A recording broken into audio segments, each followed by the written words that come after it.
का अपने YouTube channel में आप सभी दर्शकों का स्वागत करती हूँ। आज मैं आपके समक्ष लेके आई हूँ एकादशी व्रत कथा।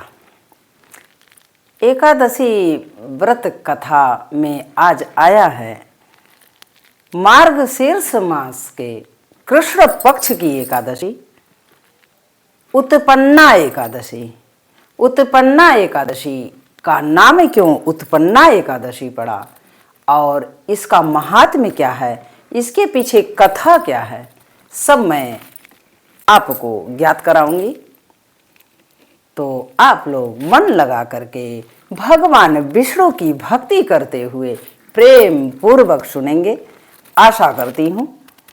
तो हमारे दर्शकों का ढेर सारी शुभकामनाएं और आप सुने उत्पन्ना एकादशी की कथा। तो सुनिए, सतयुग की बात है मित्रों, सतयुग की बात है। एक बार भगवान कृष्ण के पास महाराज युधिष्ठिर आते हैं। महाराज युधिष्ठिर जब आते हैं तो भगवान मधुसूदन से कहते हैं कि हे प्रभु, आपने हरि प्रबोधिनी एकादशी कार्तिक मास के शुक्ल पक्ष की एकादशी का महात्म्य बताया, उसकी कथा कही, उसका पुण्य फल बताया। तो कृपा करके दया करें हमारे ऊपर और मार्गशीर्ष मास अर्थात अगहन मास, जो हम लोग अगहन जिसे बोलते हैं, अगहन मास के कृष्ण पक्ष की एकादशी का महात्म्य बता दें प्रभु, कथा बताएं तो बड़ी कृपा होगी, बड़ी दया होगी। आपके चरणों में कोटि कोटि वंदना, कोटि कोटि अर्चना।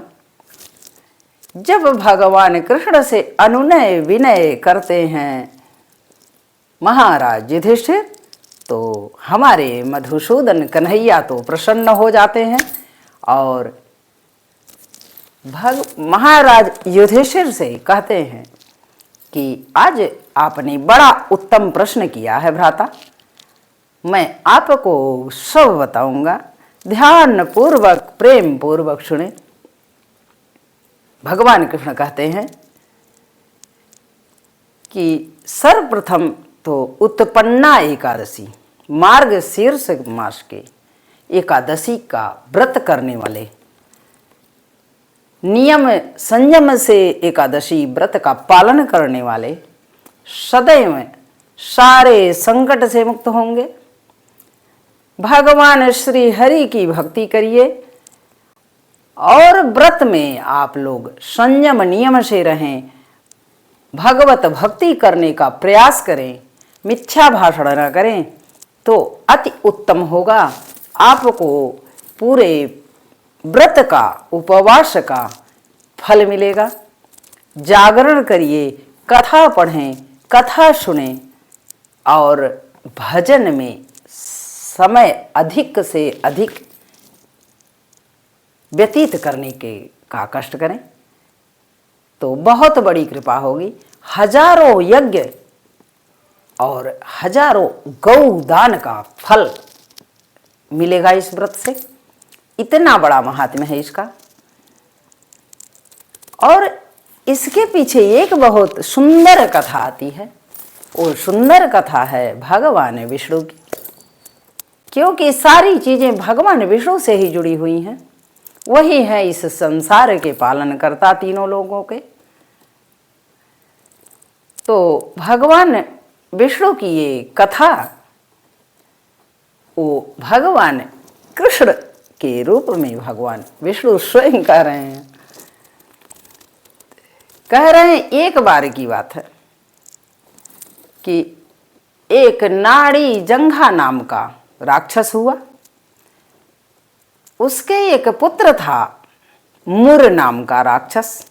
तो मुर नाम का दैत्य जो था महाबली महाप्रतापी था। तो दैत्यों का महाप्रतापी होना, महाबली होना तो सबके लिए हानिप्रद ही होगा, क्योंकि वो अपने बल का उपयोग नहीं दुरुपयोग करते हैं।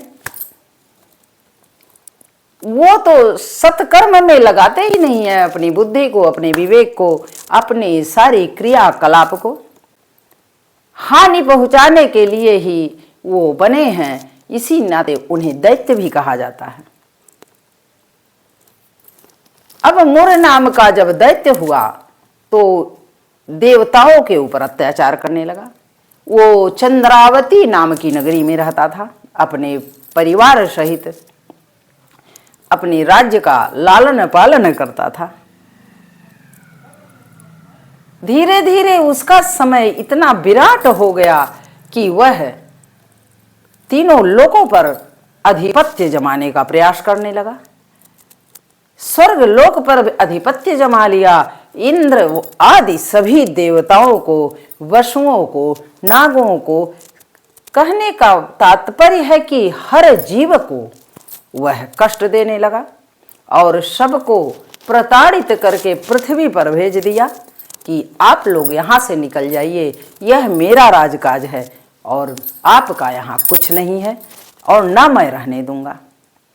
अब देवता लोग मारे मारे फिर रहे हैं, उनके पास कोई उपाय नहीं है, क्योंकि युद्ध करते करते थक गए किंतु वो जीत नहीं पाए। अंततो गत्वा उन्हें पृथ्वी पर भ्रमण करने के लिए आना पड़ा। जब स्थितियां इस प्रकार हो गईं तो सभी देवताओं ने, इंद्र आदि देवताओं ने सोचा कि अब इसका उपाय, इसका समाधान क्या किया जाए कि हम लोगों को हमारा स्वर्ग वापस मिल जाए, हम लोग अपना जो भी रहन सहन है, क्रियाकलाप है, हम लोग यथोचित कर सकें। हम लोग अगर मनुष्य के तरीके से पृथ्वी पर भटकेंगे तो हमारे कार्य का क्या होगा, हमारी जिम्मेदारियां जो हैं हम किस प्रकार निर्वहन कर पाएंगे, क्योंकि सभी देवताओं को तो सबका अपना अपना कार्य है। सूर्य, चंद्र, बुध, मंगल सभी ग्रहों को काम दिया गया है, सबके अपने अपने कार्य हैं, अपने अपने क्षेत्र हैं। अब सभी देवता लोग परेशान हो गए, सोचने लगे कि अब क्या करें, हमारे पास कोई उपाय नहीं है। चलते हैं हम देवों के देव महादेव के पास, और वो महादेव के पास चले जाते हैं। कैलाश पर्वत पर भगवान भोलेनाथ समाधि लगाए हुए बैठे रहते हैं, और जब समाधि लगाए हुए बैठे रहते हैं तो देवता लोग अनुनय विनय करते हैं कि हे मेरे भोले भंडारी, आप उठें और हमारे संकट को दूर करें, हमारे दुख का कोई समाधान बताएं। भगवान भोलेनाथ तो हमारे दयालु हैं ही।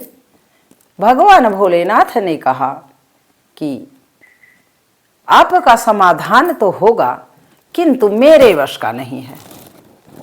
इस संकट का समाधान तो आप जाइए भगवान विष्णु के पास ही है, वही आपके संकट को दूर कर सकते हैं, और कोई इस संसार में है नहीं। अब सारे देवता वहां से तत्काल उठते हैं और क्षीर सागर की तरफ चलते हैं। जब क्षीर सागर के तरफ देखते हैं, जाते हैं, पहुंचते हैं सभी लोग, तो देखते क्या हैं कि भगवान विष्णु जी शयन कर रहे हैं, निद्रा में हैं। अब ये लोग जब शयन मुद्रा में देखते हैं भगवान विष्णु को, तो प्रार्थना विनती सुनाते हैं। शांताकारं भुजगशयनं पद्मनाभं सुरेशं विश्वाधारं गगन सदृशं मेघवर्णं शुभांगं लक्ष्मीकान्तं कमलनयनं योगविर्धानगम्यं वंदे विष्णु भवभयहरणं सर्वलोकैकनाथम्।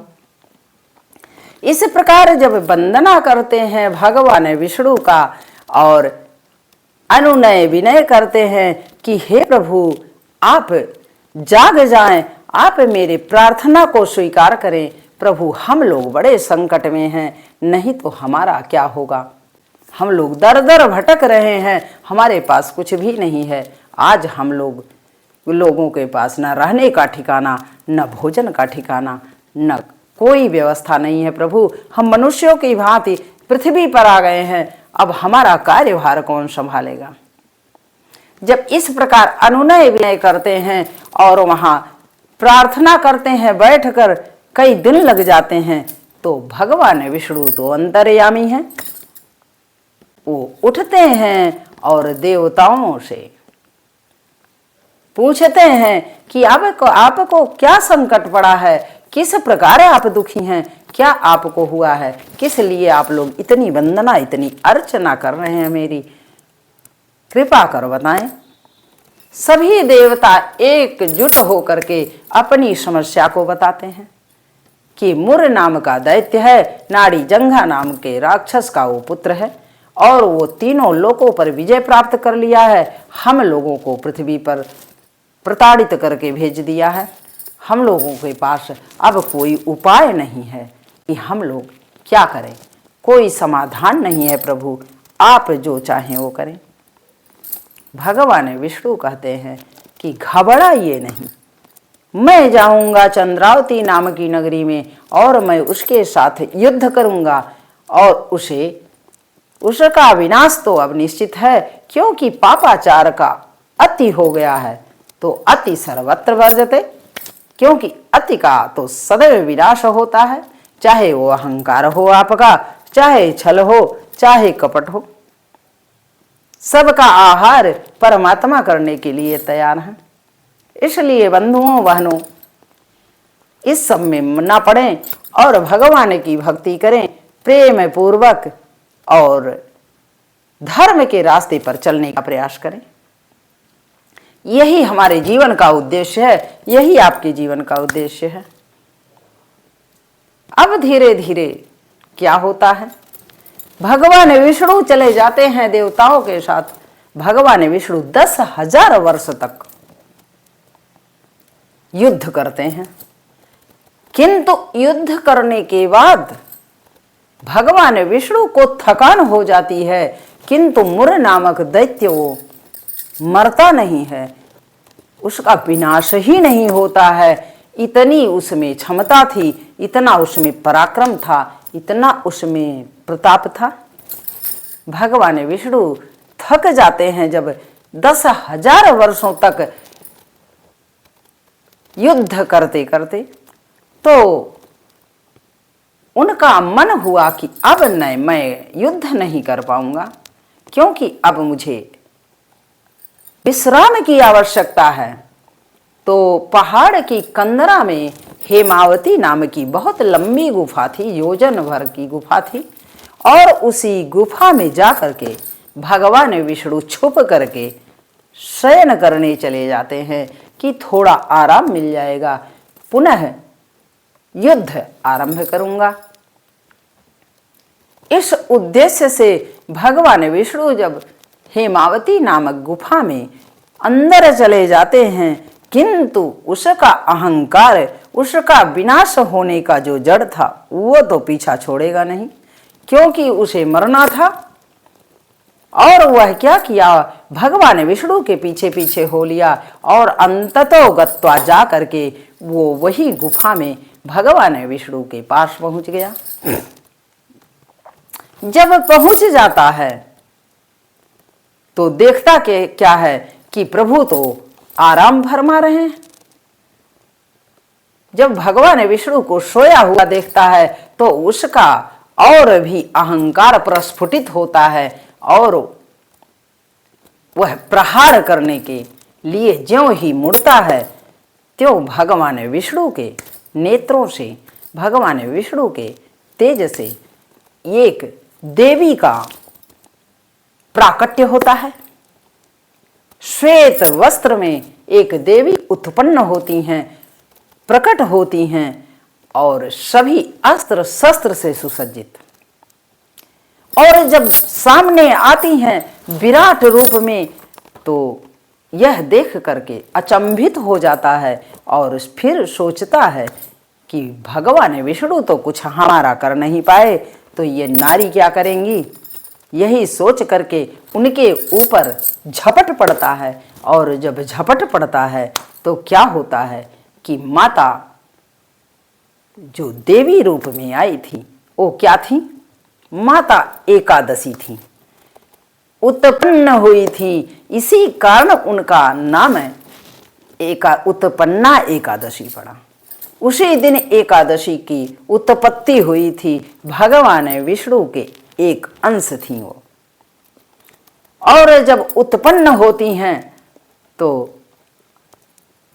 मुर नामक दैत्य को मार के वहीं भस्म कर देती हैं, गिरा देती हैं, और देवताओं की जय जयकार होने लगती है। भगवान विष्णु की और एकादशी माता की जय जयकार होती है कि देवी आपकी सदैव जय जयकार हो, आपने हमारे संकट को दूर किया है। जब देवताओं की जय जयकार सुनते हैं तो भगवान विष्णु उठते हैं और देखते हैं देवी को श्वेत वस्त्र में लिपटी हुई और अद्वितीय तेज से युक्त। उनके मुखमंडल पर इतनी तेज आभा थी कि देख करके भगवान विष्णु नमन करते हैं और कहते हैं कि हे देवी, आप उत्पन्ना एकादशी के नाम से विख्यात होंगी, क्योंकि उस दिन मार्ग शीर्ष के कृष्ण पक्ष की एकादशी की तिथि थी। इसलिए भगवान विष्णु ने उन्हें उत्पन्ना नाम दिया और उन्होंने वरदान भी दिया कि जाओ, आपकी जो भक्ति करेगा वह मेरी भक्ति करेगा, उसे मैं, आपकी भक्ति जो भी करेगा उससे मैं प्रसन्न होऊंगा, उसका सारा संकट दूर करूंगा, उसकी सभी मनोकामनाएं पूर्ण करूंगा। तो आप एकादशी हैं, आपका व्रत उपवास करने वाला इस लोक में सारे सुखों को भोगेगा और मृत्युपरांत उसका मोक्ष होगा और मेरा धाम प्राप्त होगा। भगवान विष्णु ने उन्हें वरदान दे दिया कि जाइए, आपकी सदा जय जयकार होगी, आप का नाम सदैव तीनों लोकों में गाया जाएगा, आपका व्रत उपवास जो करेगा उसका सभी मनोकामनाएं पूर्ण होंगी। तो इस प्रकार जब भगवान विष्णु ने कह दिया तो उत्पन्ना एकादशी नाम पड़ा। और 12 महीने के 24 एकादशी जो होती है, एक एक एकादशी का अलग अलग नाम है, आप सबको पता ही होगा। और सभी एकादशियों का अलग अलग महात्म्य भी है, अलग अलग पुण्य फल भी है, सबका एक से एक बढ़ के पुण्य है। आप लोग व्रत अवश्य करें, भगवान विष्णु की का जप करें, तप करें, ध्यान करें, वंदन करें, पूजन करें और एकादशी के दिन जागरण भी करें, भगवान की जय जयकार करें तो सदैव कल्याण होगा। तो अपने दर्शकों को यह कथा कैसा लगा? भगवान विष्णु की कृपा आप पर प्राप्त हो सदा। यहीं पे अपनी वाणी को विराम देती हूँ। तो जय श्री हरि।